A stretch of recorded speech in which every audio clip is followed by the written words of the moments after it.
One. Welcome back, everybody, to Hoops HD's continuing 2022-2023 preseason content. I think I said that a few Okay, minutes let me ago. know when we're about to start. This is our SEC preview show. I'm your host, Chad Sherwood, Have we joined by started David yet? Griggs and David Dorman up top here, John Sleekan and John Titel below. Uh, all of our preseason content's up there on the top of the top. Go to the season preview tab. You can find all of our preseason podcasts we've been recording. We've got a lot more to come this week and next week. But right now, we're going to talk a little SEC hoops and take a look at this season in a pretty interesting conference where we think we've got some pretty good teams at the top of the conference, So, and then a bunch of teams with new head coaches at the bottom of the conference is probably the best way to describe it. yeah, Uh, the top of the conference looks Final Four good, and the bottom of it looks a little bit like the Southland. Oh, maybe not quite that bad, Yeah, but we'll see. And let's get through. And well, Grace, let me start with you. That though, uh, Kentucky last year suffered yeah, a pretty big upset in the tournament to St. yeah. Peter's, and as a result, or maybe not because of that at all, but every pretty much the most important piece, Oscar Tshiebwe decided to come back and give it another shot hmm this year. Uh, how good is this Wildcats team? Extremely good. I think, and this is just characteristic of college basketball in general. The last thing that happened is what is the most indelible, and I think people forgot how good Kentucky was last year because of the upset in the NCAA tournament. This is a team that went into Kansas and blew them out of the place. They went to Auburn, another protected seed, and were winning in the second half before sustaining an injury. Kentucky's good last year, when you look at the difficulty of the games that they won, was better than anybody else. I thought they were going to win it all. I thought that the games they had won were harder to win than most other people. The upset was ridiculous. I not that any other 2 over a 15 wasn't, but I think that this was the biggest 2 or 15 over a 2 upset ever. I said 2 over 15 is not an upset. It was astounding, but they're good, and I think people have kind of forgotten that. Now, another thing about Kentucky in a given year is that they finish the year going 100 miles an hour, but they typically start off going about 40 or 50 miles an hour. If you go back and look at their history, it's not uncommon to see them drop a game or two early in the season or struggle against a really good under the radar team. uh but later on around Christmas they really kick it in the gears. So it wouldn't shock me if Kentucky dropped a game or two early and everybody else thinking, oh God, here we go again. This Kentucky team can win it all. They could have won it all last year. They're good at, despite losing to St. Peter's, I still think they were good enough to do it. I think that we saw that they were good enough to win it all when they went into Kansas, who did win it all and blew them out of the arena. They can win it all this year. Ty, do you agree with him? I mean, Ty Washington is gone. There are some pieces that are going off this team. Yes, but I need to send it back to the puppet because you are 100% correct that they were good enough to win it last year, but the fact is they didn't. So I need to know why didn't they do it and what makes you think that they can do it this year based on last year? Because they were good enough to win it last year, they just didn't. As far as why they didn't, Why? I don't know. That Exactly. if I knew the answer to that, had I explained to you before the St. Peter's game why they were going to lose it, what home would you have had me sent to? All of them, because it wouldn't have made any sense. I agree. Like, it's just the whole point is like you can play a team 99 times, but the 100th time anything's possible. And Yeah, they were good enough, but it was just not their day. And like Sheboy had an amazing game. It wasn't good enough. And they're going to be tested in the non-conference play this year. oh, they will be. Michigan Yeah, State, Gonzaga, Michigan, UCLA, Louisville, Kansas. They're playing the cream of the crop. And like that should set them up well for March, but we'll see. yeah. Yeah, we'll see. And not that's that easy of a conference either, Dorman. When I look at the AP Top 25 preseason, not that I really look at it very hard. There are four other teams other than Kentucky in the top 25, all ranked between 11 and 20. There's this group of four teams there that everyone seems to like beyond Kentucky. Is there someone specific that you're looking at as the second best team in this league? I'm big on Arkansas this year. I think Okay. Muscleman has every piece he could possibly need and want.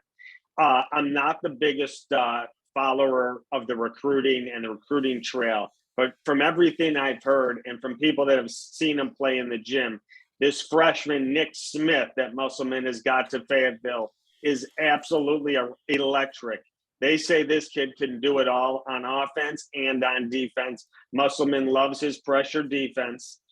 They got other guards. They're big up front. They're athletic. I really think Arkansas this year is Final Four good. Well, Dorman, could you tell me how many returning starters they have off of last year's team? I'll give you a hint. The answer is 0. Well, yeah, Zero. it is. I knew they're going to start. They're young. They're going to be young. I understand, but they got a lot of talent, and we've seen freshmen excel through college basketball as we get into February and March. So I get it. They're young, they're inexperienced, but the talent is there. Musselman's a fantastic coach, and I think he'll have them ready to go, and this team's dangerous. Griggs, you had a comment on it? Or I'm just, yeah, a lot of people are big on Arkansas, and when you look at the recruiting rankings, it makes sense. It's just the one, I guess, apprehension I have before declaring them Final Four good is you don't really know how good of someone is going to be in college until you see them play in college. And I realize I'm not saying Arkansas will not be a top 10 caliber team. It's just that isn't who I would put my money on just yet until I see them play. By the way, they're playing Texas in a charity exhibition. all right. We did that last show. Yes, they're also in that. They're going to go to Maui. They'll definitely be tested. That'll get them up to speed. They'll get some good, hard, tough competition. And then I also believe they have Baylor in the SEC Big 12 Showdown. So they got some out of conference opportunities there. Yeah. Salika, you want to talk about a team that does have players coming back, especially in the backcourt, which is so important? I want your comment on the first, then I'm going to Titel as well. How about Auburn? Auburn is a team that, like Kentucky, they did have an early exit in the NCAA tournament last year. Granted, they at least got to the second round before they ended up losing to the U in their regional. Now, as far as who the Tigers are bringing back, you're looking at Katie Johnson and Alan Flanagan and Wendell Green, but also keep an eye on their front court because they also added Janai Broom, who's going to be transferring from Moorhead. Now, keep in mind, Pearl and the Tigers, they did play Moorhead last year, so they did at least get a little bit of a early scouting report on Broom right here. So that should be a nice piece that they can add, hopefully take the next step and maybe get back to the Final Four for the first time since the pre-pandemic days, shall we say? Yeah. One of the things about Auburn, Chad, I just wanted to point this out. They did a foreign tour in Israel, and they played some, a few games over there. But one of the teams they played was the national team, and they looked pretty good against a team with legit Eurobasket players. I was impressed with that they would do that on a foreign tour. Yeah. Okay, but I just wanted to ask Titel, though. I mean, Auburn has a lot coming back in the backcourt. I like their backcourt, but Janai Broom, great OVC player. Does that translate to a great SEC player? I know it can. I think it will.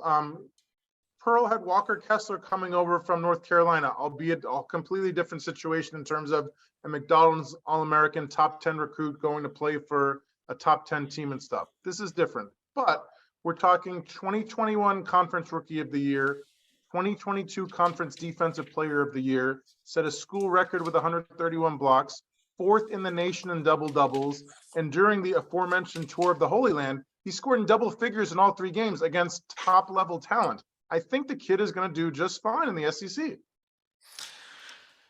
Griggs, how about Rick Barnes, who is he starting to build the same track record at Tennessee that he was building at Texas of we just can't win in the postseason? Maybe.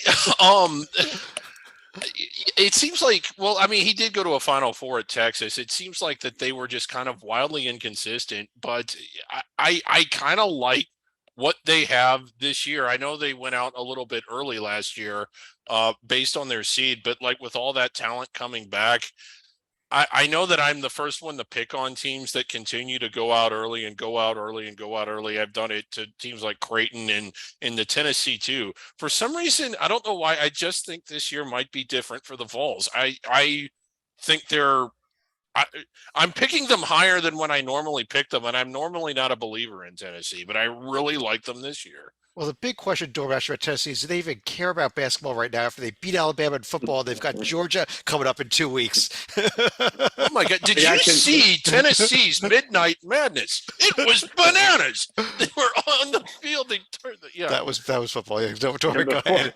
Yeah. And before Georgia, they got Kentucky this week, so they better not be looking past them. Kentucky's not bad. No, they will not care about basketball in Thompson Bowling Arena until this is over because they have legitimate playoff and national champion aspirations. So the answer to that is no. But they're still Basketball is sold in the out. back seat.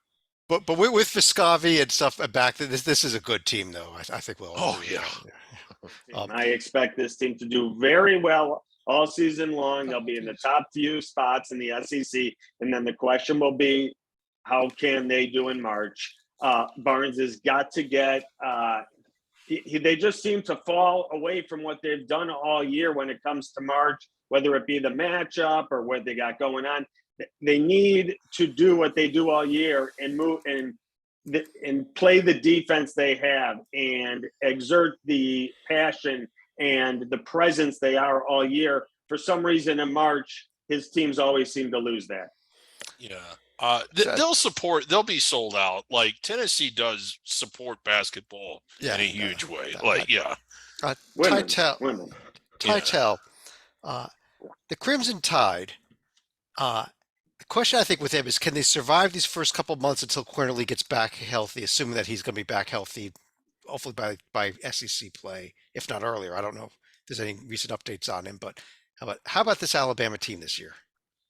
The reason they can survive is that they have not the best freshman in the conference. I agree, it's Nick Smith at Arkansas, but arguably the second best, Brandon Miller, 6'9".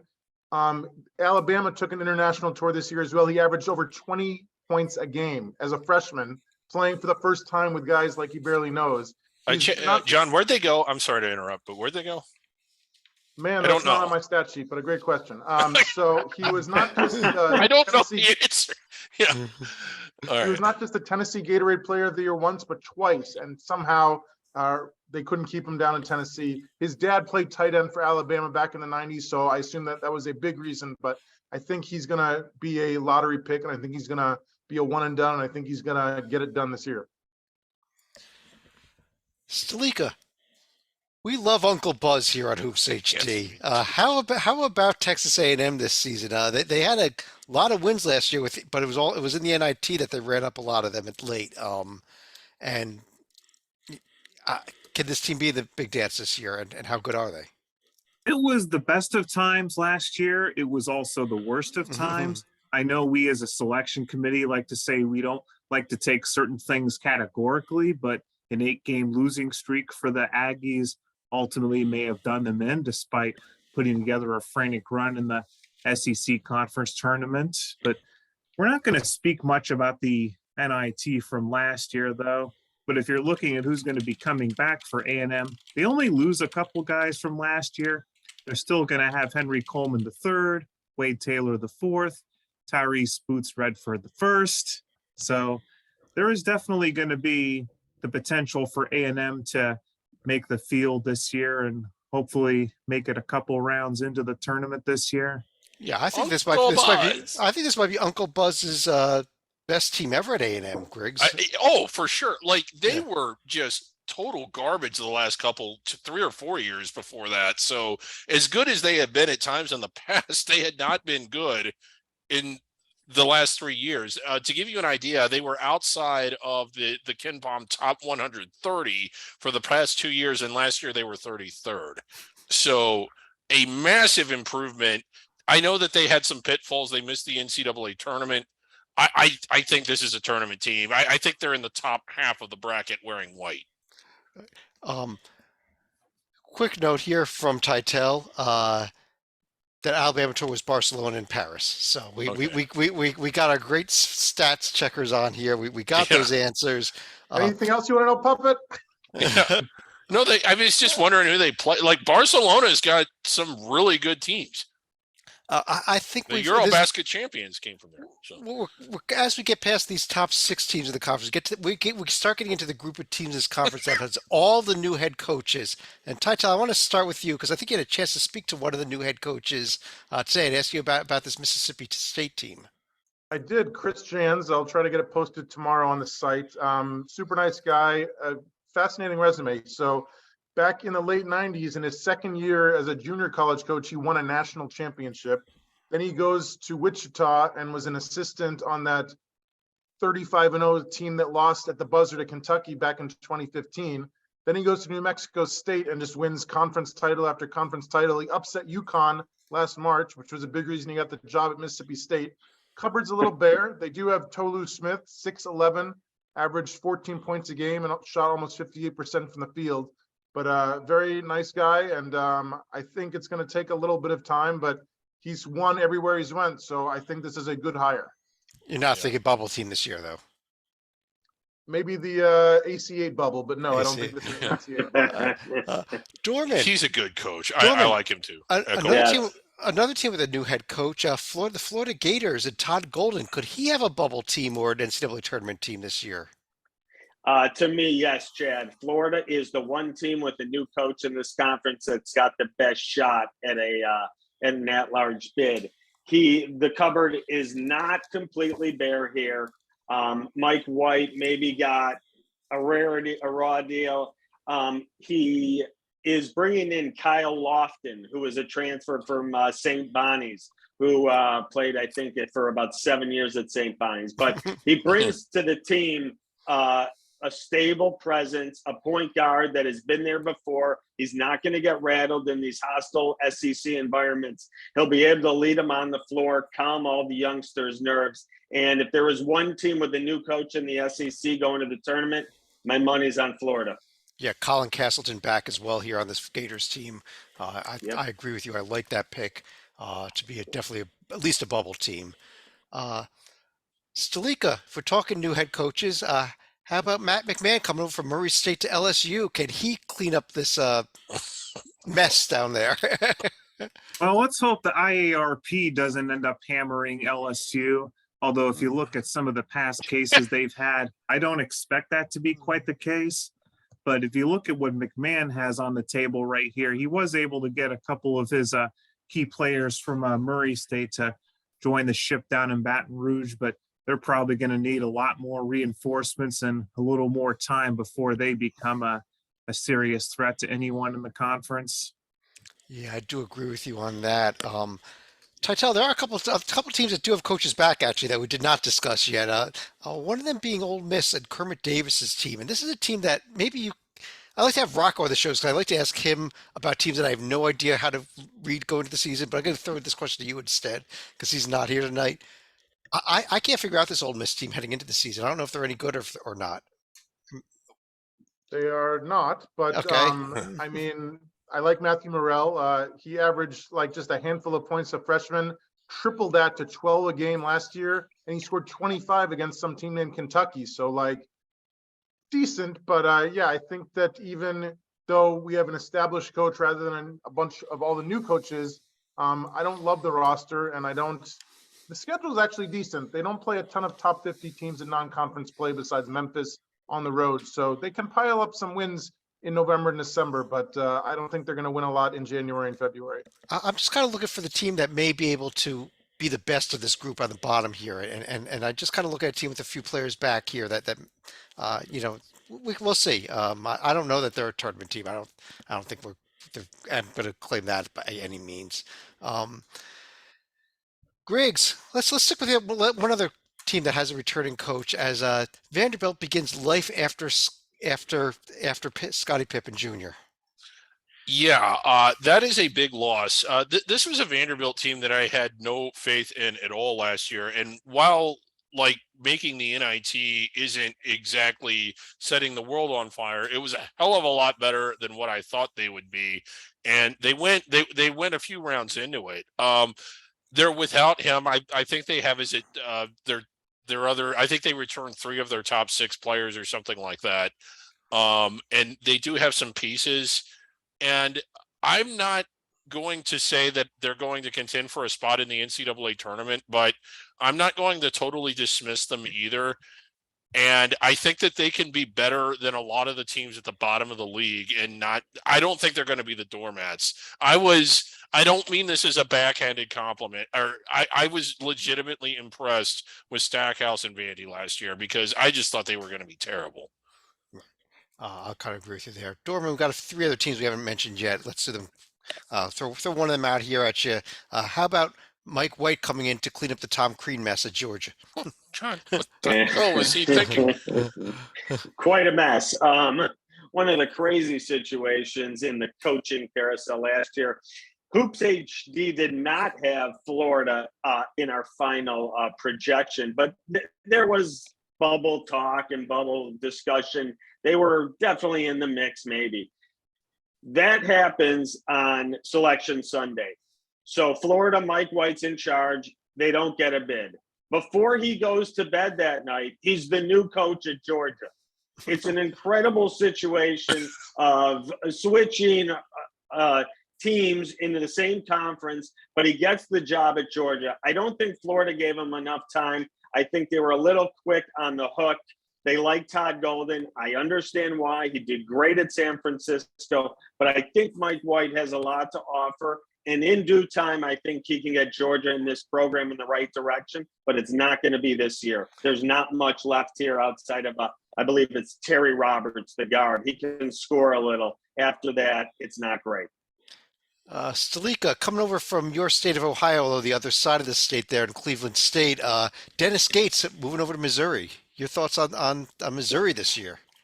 Well, on the bright side, they're not going to be a Southland quality team. They're going to be more of a Horizon quality team. Granted, the Horizon was a tire fire last year compared to what they've been in recent years. But if you're talking about former Cleveland State players, they're going to be joining Gates over at Missouri. You're looking at Demoy Hodge and Trey Gomillion. I mean, they would be decent pieces, at least on the Horizon level, but the SEC, you're hoping they're not going to be terribly overmatched. And we're not even going to talk about what the border war is going to look like this year. It'll look very much like it did last year. Yeah, that's going to be an ugly one. Why did they ever resume that series? What a crap series. Tital, one team left. Let me throw them over to you here. Lamont Paris, I think it's a good hire for South Carolina, although, we love Angry Frank and he's gone now. But Lamont Paris coming over from Chattanooga. They do have Gigi Jackson who's supposed to have, maybe there's a little bit of, hints of life in South Carolina. You thought Paris was only going to be mentioned on the Alabama International Tour tonight, but you get 2 mentions thanks to Coach Lamont. No, Gigi seems like a real deal. 6'9", 5-star power forward. He committed to the Tar Heels, reclassified and signed with the Gamecocks. He's from Columbia, so I get it. He immediately signed an NIL deal with the Carolina Rise Collective, so I don't think that's a coincidence, but I've seen him projected as a lottery pick, so we're talking about a guy who could arguably be like the most important freshman in the history of the program, which is saying a lot. They've been playing basketball a while there, but he seems like he's the real deal. Okay. On that note, though, I'm going to run through each of you now and ask you 3 questions. Number 1, who's going to win this conference? The answer is Kentucky. Yes. Number 2, how many bids out of this league? And number 3, any other final thoughts for the night? And Stalika, let me start with you. Well, I'm going to say that we'll probably end up with 6 teams right here that end up going to the tournament out of the SEC. I think Auburn could be a bit of a dark horse as far as finishing second behind Kentucky. But if we're going to go to final thoughts, I'm going to go ahead and stick with the Wildcats right here. It's been quite a tumultuous year within the Commonwealth of Kentucky. And I'm not talking about the St. Peter's game. I'm talking about some natural disasters that have unfortunately taken place across the state within the span of a year. You've had tornadoes in Mayfield and Bowling Green. There was also some serious flooding that took place over the summer in eastern Kentucky. And as it happened over the weekend, they actually had their annual blue and white scrimmage, and I think it was Pikeville, which is on the eastern end of the state. And another picture that's actually gone viral over the past 24 to 48 hours, there was one fan who had actually finished working at one of the nearby coal mines. He wanted to get there to be with his son, also see the actual game itself, but he didn't have any time to change his outfit. So one of the pictures that ended up showing up on Twitter was him in his outfit, and also his face, which had been literally looking like he had just come out of a coal mine. So as soon as Calipari saw the picture, he had called up his wife and offered his family tickets to a future Kentucky game as one of their, I guess, VIP packages. Yeah. Good story there. Yeah. Dorman, let me go to you. Same 3 questions. I have 6 teams from the SEC that will get bids to the tournament. My champion, as much as I do like Arkansas, is I'm going with Kentucky. And my final SEC thought is it possible that I actually think Kentucky is underrated going into the season? I think Tshiebwe is that good. He can dominate down low. He did things last year, and I know it's Kentucky, so it's not really like low key or anything, but like I don't even think he got enough publicity for what he was doing. If they can handle the guard play and they can hit outside shots consistently and they can limit the turnovers and let Oscar do what he can down low and play defense, I think Kentucky can win a title this year.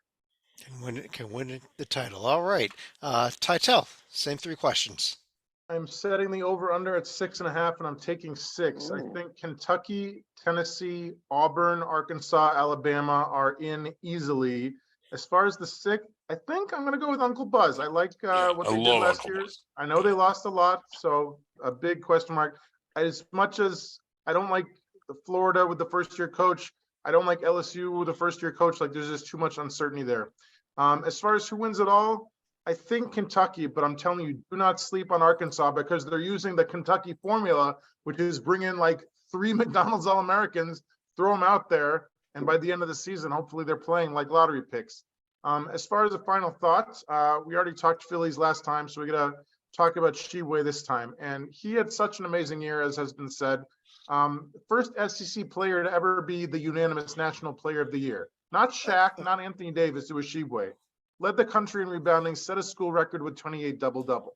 And the reason I'm showing you Ralph Sampson here, Virginia, where's Joby when we need him, is because Ralph is the last person to be National Player of the Year in consecutive seasons. He did it 3 times in a row, 81, 82, 83, and nobody's done it for 30 years.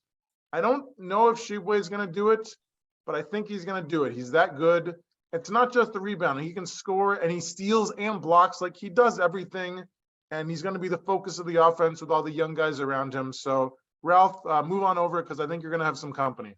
There we go. All right. I completely agree with you on the pick to win this conference and on the 6 teams. I think Florida is that 7th bubble team. If you're calling the 6.5, Florida's going to be the team, but I think they're on the outside. So I agree with you on that. But Griggs, let me go to you here for your answer to the 3 questions. I'm also picking Kentucky to win the league. I'm taking them as a bit of a dark horse here, going out on a big limb there. I think it's going to be Kentucky. I also think it's going to be 6 teams. I think Kentucky, Arkansas, Tennessee, Alabama, and Auburn are all good enough to get protected seeds. I don't know that all of them will, but I think all of them are at least in a position to contend for one. And I think Uncle Buzz at A&M is good enough to get into the top half of the bracket. After that, I think that there is just the gap between the 6th and the 7th team, whoever the 7th team is ridiculously large. I just think that there is not much of a decline. It's just a complete cliff between teams that are into the top half of the bracket and teams that I'm not even sure we're going to see in the NIT or anywhere close to it. And do I have a final thought? I rarely have thoughts. charity exhibition, Arkansas, Texas. I'll say that. Watch and donate if you can. It's for a good cause. On that note, as Griggs just gave us the same final thought, 2 podcasts in a row, you can go back and watch our Big 12 show if you want to see if you're the it's same up thing there, again. On It's a Big behalf of- 12 team. all our preseason content is up to there on the season preview tab, as well as the podcast we're recording later on this week as well. I think next ones up are going to be the Big 10 and the Pac-12. But on behalf of David Griggs, David Dorman up top here, John Sleek and John Titel below, I'm Chad Sherwood. Thanks for joining us. Talk to you again real soon.